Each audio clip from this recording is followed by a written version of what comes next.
हिंदू धर्मरक्षरक्षिता हा श्रीमद्भगवद्गीता अध्याय पहिला श्लोक 28, 29 आणि 30.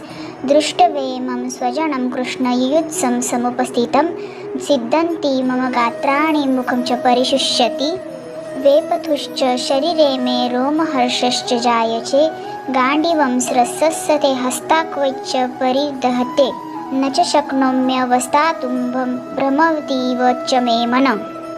अर्थ: अर्जुन म्हणाले, हे कृष्ण, युद्धाची इच्छा असणाऱ्या या कुटुंब समुदायाला आपल्या समोर उपस्थित असलेल्या पाहून माझे अंग शिथिल होत आहेत आणि मुख कोरडे पडत आहेत. तसेच माझ्या शरीरात थरकाप सुटला आहे आणि रोमांच उभे राहत आहेत.